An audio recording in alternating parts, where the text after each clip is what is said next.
Hard Reset, driven by Vitara Brezza with a 1.5-liter petrol engine.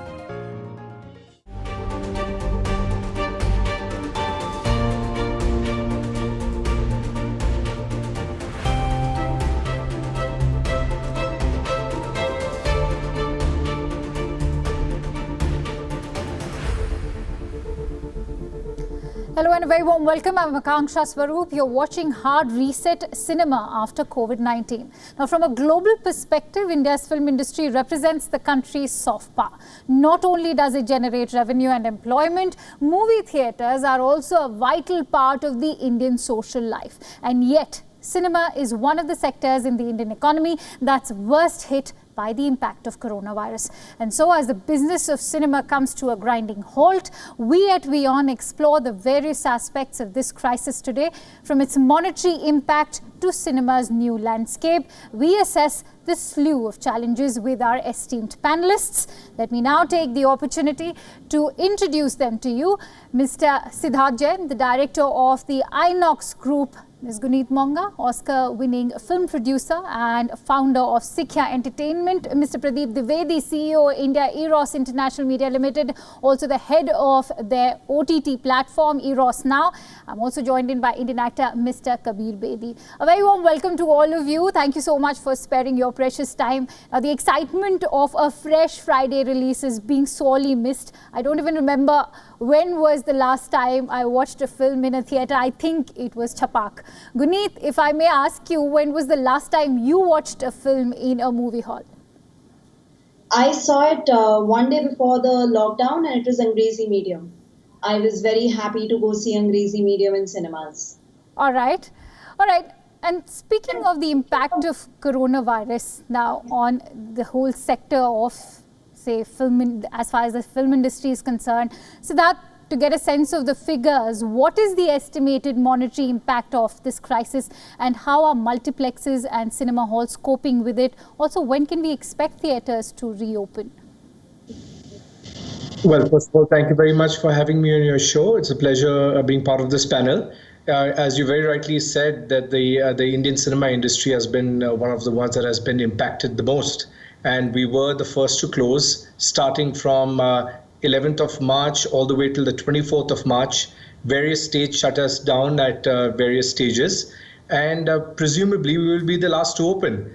Of course, the entire theatrical exhibition space is one of the largest employers, in the industry and for the services sector. And it has been a very difficult period for all of us. I don't think anyone ever imagined to have zero revenues for a whole quarter.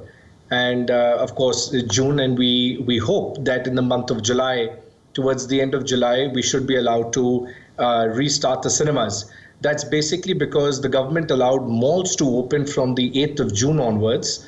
And it is our assumption that in 6 to 8 weeks from the times when malls have been allowed to open, I think the cinemas will be allowed to open as well. From a monetary loss perspective, on an average, I think the Indian cinema industry, from a box office perspective, did about 1,000 crores a month. And with ancillary revenues on top of that, another 500 crores a month. So in these 3 months alone, or 3.5 months, we've already lost about 5,000 crores as the entire cinema exhibition sector. And of course, all the stakeholders around that, including the filmmakers. Right, 5,000 crore. That's like a huge amount, especially when you're just talking about exhibition per se. So, Guneet, we were speaking to Siddharth. As far as the exhibition bit is concerned, he stated a rough figure of 5,000 crore. How has the industry dealt in terms of stall production and distribution? I mean, everything just came on a complete standstill, and there were fairly big films that were the biggest films of the year slotted to release in this quarter. So it was from Suryavanshi to 83 in South. It was Suryarai Potru, Master in Tamil. So there were lots of big films ready to release in this phase.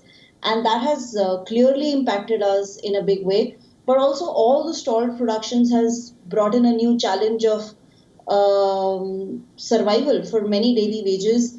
For many people, it's been very, very hard. And productions, including TV films, have come to a complete standstill.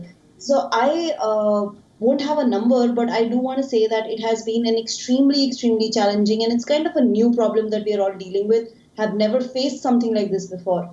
Right. So this is a global crisis, and our industry, especially like was said, we were the first ones to stop. Right, it's interesting that you mentioned daily wage earners. That actually brings me to my next question, which I'd like to take from Mr. Kabir Bedi. Kabir, how is the industry helping people involved with the production of TV shows and movies in terms of job security, etc., especially the daily wage earners, as Guneet also mentioned? Well, various associations are doing their bits, giving allowances to workers. Certain stars are also helping in their own way. But the fact is, everyone's really badly affected. This is a pandemic that's affected the whole world, and we're all in it together. Now, even though less than 1% of the world's population is infected, 99% of the world's population is affected. And we have to get used to a whole new post-COVID world, a world which will never be like the good old days again. We have to adapt to a whole new environment. And the fact of the matter is, right now with shootings, etc., being talked about, government saying, okay, we'll give you permission, then certain people saying, no, not right. Things haven't even started properly right now. Some producers have gone to green zones in Gujarat, like Umbergaon, etc. Production started again in Hyderabad, in Karnataka, in Kolkata, various places. But in the Mumbai region, this has basically not happened. And since this is the home of the majority of production in the Hindi language and covers a huge market, a lot of people affected in the industry, especially the actors and technicians and crew, have been severely affected by this shutdown. And whether they're daily wage earners or not, even if they're contract actors, all of their incomes have stopped. And the fact of the matter is, business has to get back to a functional level in every industry, not just the film industry. And we have to find ways to make this work with adequate safeguards. But business has to go on, because in this industry, the worst affected we know are the theatres, then the distributors, then together production and actors. The OTT and TV people actually might even benefit in the medium term, but in the short term, they still have various things under production which are stopped. So right. The whole industry is affected by this. It's interesting that you mentioned how theatres and cinemas have been affected. On that bit, I'm going to actually go to Siddharth for this question. Siddharth, the OTT platforms, talking of the changing landscape of cinema, have of course led to a paradigm shift. Now, in terms of business, what has that meant for the multiplexes and cinema halls? So I won't call it a paradigm shift. I would just call it, where it's not an equal battle. When the theaters are not operational, there is no other place to go other than OTT. I think what would be fair to compare is when the theaters are operational. All right, so there's no comparison at the moment. Yeah, so it's a bit unfair. And I think content owners who might be under certain financial pressures are looking to OTT to release their content, and nothing wrong with that. But it's just that our theatre owners are also suffering at this point in time. And when we are allowed to open in July, hopefully, we do need content, fresh content to show. Most people would only come to a movie cinema to watch new content. And we would hope that the entire content creators, the filmmakers, would stand by us, and most of them have. All the big films, 83, Suryavanshi, etc., Coolie #1, they have all committed to stay back and do the theatrical release. So we really appreciate the support, and we can't wait to welcome everyone back to the movies. Right. Let's hope cinema remains as timeless as it has always been. And speaking of OTT, let me actually bring in Pradeep on that note. Pradeep, if I could bring you in on this, what's the silver lining to the overall cinematic process, creative or financial, in terms of the video streaming services? So, there is a supply side equation of this ecosystem, which obviously has been impacted severely as Guneet and some of the others, Kabir also pointed out, it is a reality that the fresh production of movies, web originals, and series has got severely, debilitated because we can't really go out and shoot, and the permissions that are coming in aren't really adequate enough for us to put the productions back on schedule. But in terms of demand and the consumption side, we have seen an extraordinary growth in the platforms, and I think that is more a constraint of the time rather than anything else. People are locked up at home. They really don't have too many alternatives. And for lack of alternatives, you see a much greater level of engagement with streaming platforms. And going beyond the initial screens of the top marquee movies and content that's available, people are trying to discover deep content which is lying inside. In fact, going back some to legacy content and older content that appeals to sensibilities, which, at least the middle-aged population would have sort of grown up seeing. And also just the sheer diversity of various genres that are now getting, attention of the people in the OTT streaming platforms.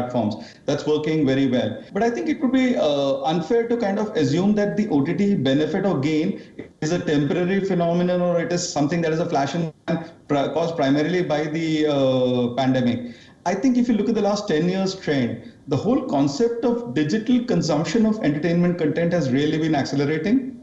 I think the march of technology never really stops. From single screen theaters and movies releasing in a weekend in a limited number of screens, you went on to multiplexes, and you had VHS, DVD, VCDs coming in. And this is just another technology that kind of is the prevailing technology at this point of time. And who knows, going forward, we will have augmented reality, virtual reality, where people will actually be able to engage with the cinema in a completely different experience. So the way we look at it is that this is an opportunity to reset your priorities in terms of investment on multiple fronts, on technology and on content plan. As long as we keep telling compelling stories, it will definitely be meaningful. That's a very interesting point, Pradeep, that you've made. I'd actually like to ask Siddharth if he agrees with you. Siddharth, do you think that there can be a sort of synergy that can be brought in between OTT platform and traditional cinema? Personally, I'm a consumer of OTT, and I love some of the short feature programs, the series that they are. There is some content like Game of Thrones, which I think, deserve to be shown on a big screen. I think there are certain genres of content that are made for OTT, whether it's the drama series and so on and so forth. But, to be honest, at the end of the day, it all depends on the content creator and the filmmaker, and at the same time, the consumer. What is it that they want? Does a content creator and all their stakeholders, including the actors around it, if they want to be shown on a big screen, so be it. If they prefer to be shown on a home viewing option, so be it. And similarly, a consumer can decide what kind of content would they rather see on the big screen and what kind of content would they rather see on OTT. In addition, I think OTT has been a big help to the theatrical business. Because in fact, it has brought in a lot more revenue into the entire filmmaking stream, which is encouraging more films to be made and better quality films to be made. It's all about the quality of the script and storytelling at the end of the day that's going to bring in the consumers. So the more money that flows into the entire value chain, it helps everybody. And the current windowing that exists with a movie first releasing theatrically and then going to OTT really helps the filmmaker take out maximum value for the film as well. It's very interesting to see how you've actually called the OTT platforms as an additional asset to the cinema industry. On that note, Guneet, during the lockdown, in terms of content for the OTT, be it Gulabo Sitabo, Choked, or even Bhosle, we've seen a plethora of digital releases. How has digital streaming impacted film promotions and the overall craft of cinema for somebody like you, per se, who's a producer?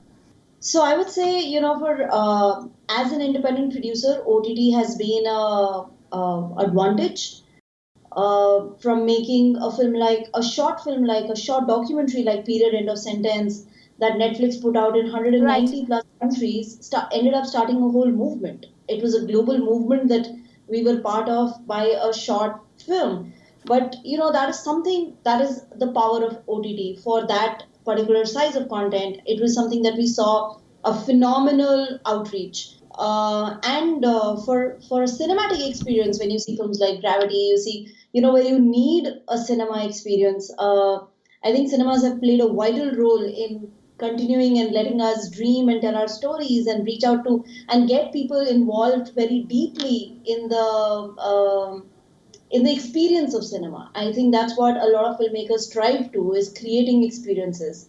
Having said that, OTT coming in and having a lot of original movies, I think has empowered a whole lot of independent filmmakers. It's also expensive for independent filmmakers to reach cinemas. You know, films like Bhosle, films like the Yugli films of Saregama. It is an expensive cost of distribution, of marketing to reach to cinemas. So OTTs, the emergence of OTTs has just added a whole avenue for a lot of younger filmmakers to continue being encouraged to tell their craft, to be, for a lot of first-time directors to be able to tell their stories.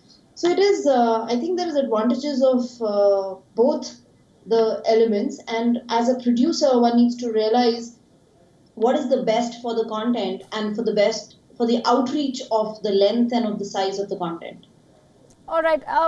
Now, speaking of digital streaming, let me also go back to Pradeep. Pradeep, how will the role of film certification authorities change as more movies release on OTT platforms, which so far has also been an uncensored medium?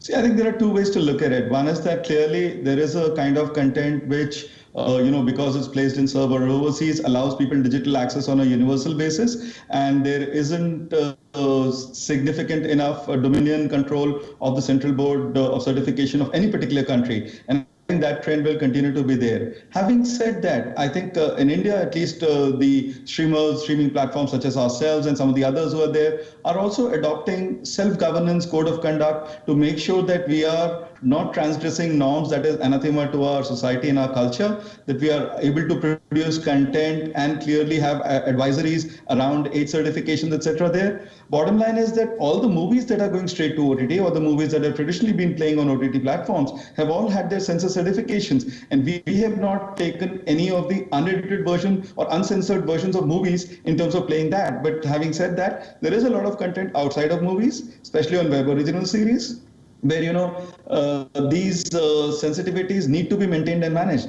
Now, there was another very parallel discussion of a similar nature, where it was said that every country has its own filter or lens through which it looks at what content needs to be censored and what content does not. I think India will evolve and get to that stage pretty quickly, till such time as that happens from a regulatory control standpoint. And if we wish as an industry not to have regulatory controls overbearing us and controlling us and our creative instincts, it's imperative on us as producers, as part of the ecosystem, to make sure that we are doing it right by the audiences, that it's not purely commercial interests that are being placed at the front, but we are balancing the interests of the wide variety of audiences that view our content. Kabir, I would like to ask you, in terms of job security, how is the Indian film industry dealing with unemployment? Well, job security is of various kinds. One is a financial job security. Right now, I think what people are more concerned about is physical security. Because whereas a lot of actors can take considered adult decisions and say, I'm willing to take the risk provided safeguards are in place to go and shoot a scene, right. The real question comes, what happens if you're asked to walk through a crowd scene?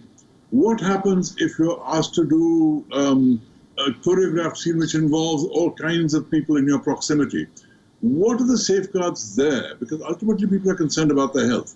And whereas I accept nothing in life is risk-free, but the fact of the matter is this is a highly infectious virus, and therefore we have to find ways not to impact the livelihoods and the health of actors, junior or senior artists, who will be put in situations where they are potentially open to danger. I'm going to come to that aspect also in terms when we speak about social distancing as the new norm. But Siddharth, has the Multiplex Association of India raised any demands to the government? How responsive has the government been? So, we had raised certain demands from a financial perspective to help out the industries, especially all the employees that we have.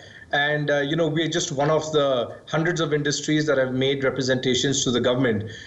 We've had multiple discussions with them. They've been extremely supportive, but we can't expect any financial incentives at this stage unless the government is going to have to address a plethora of industries, not just ours at the same time.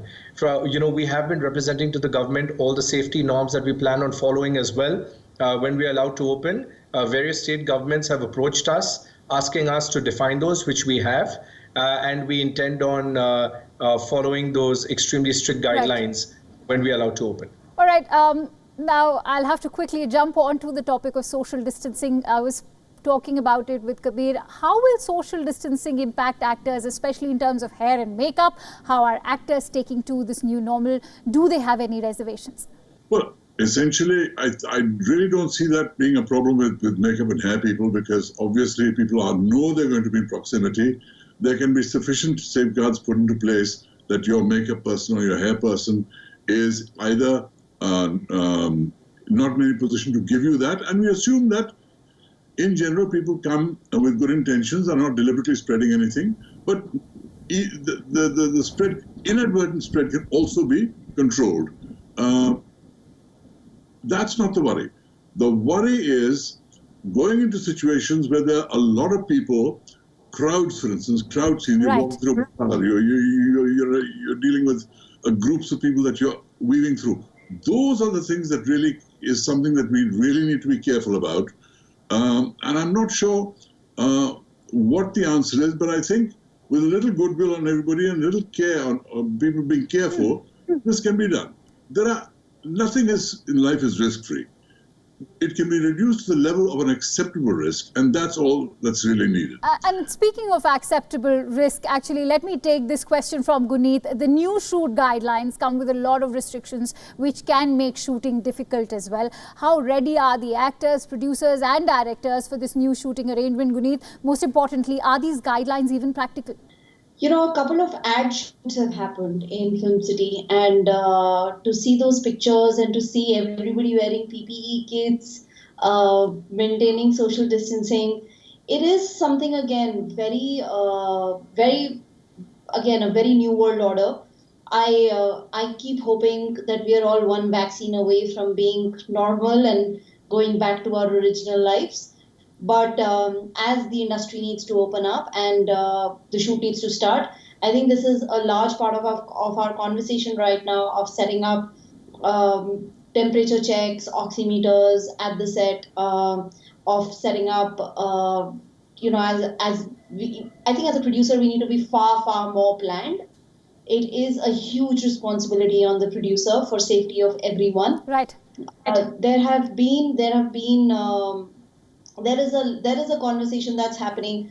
I understand the TV community was planning to get started, but there is still a lot of conversation that is going on. I don't think we have a clear answer if we can down to flaws. Perhaps effective planning is going to be the answer. I'm running short of time, but there's so much I want to talk about with you people. So let me also touch upon the creative aspect. Guneet, every crisis paves way for more creativity. We have been confronted with an unprecedented scenario. Do you think it will also impact movie making, the craft of filmmaking? Should we now expect more realistic cinema, perhaps based on pandemics?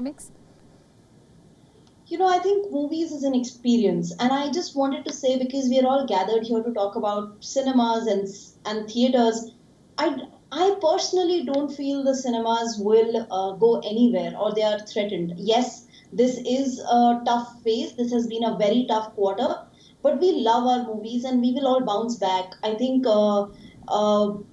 yes, the stories will be impacted as long as the virus is there. But on the optimistic side of it, this virus will go, the vaccine will come, and we will be back to our cinemas. I still think that we have the least number of cinemas than anywhere else in the whole world as per 1 million per capita in terms of screen space. So I do think that people will come and celebrate, because the community experience is not really going to go anywhere. All right. The sense of celebrating movies is not really going to go anywhere. So I take your optimism as those closing thoughts from you. Now, I'd also like to listen in from Siddharth, Kabir, and of course Pradeep. How, in your opinion, will media and entertainment consumption change post-COVID? Let's begin with Siddharth. Well, first of all, I think this entire COVID period is going to be an opportunity and for millions of stories to come out across the world and I can already see hundreds of movies being made, on this pandemic, and so many different stories coming out from different places. The film entertainment business isn't going anywhere. In fact, I think it's only going to become stronger. People want to go out. Indians are social animals. Of Right. course, people do feel safe at home, and we are committed at Inox to making you feel as safe as you are at home at Inox. So I do feel that that the film exhibition business is just going to get stronger and stronger going forward. Right. Pradeep, your thoughts? Clearly, I'm a firm believer of human resilience, and I think the human interest stories that will emerge from here will make us better as film producers. It is going to be very interesting. We do hope that there's light at the end of this tunnel. Kabir, your thoughts? My thoughts are, I won't get into the exhibition and distribution side of it, but this time that the lockdown has given us will certainly create some amazing stories, and not just stories about the lockdown and COVID, stories in general, because normally writers and creative people are so under pressure to perform and deliver and give scripts on time and try and find ways to sell it. This has been a time where you could take the time and really use that time to create great stories without the pressure on your head of having to deliver something tomorrow or next week. And I believe great cinema will come out of the lockdown and the time created by the lockdown. Thank you so much. Here's awaiting that great cinema, as you clearly mentioned, and I've thoroughly enjoyed this discussion with all of you. As Winston Churchill said, never let a good crisis go to waste. Here's hoping it comes with its set of learning and opportunities. And with that, it's a wrap of Hard Reset. Thank you so much for watching. You were watching our special edition on cinema post-COVID-19.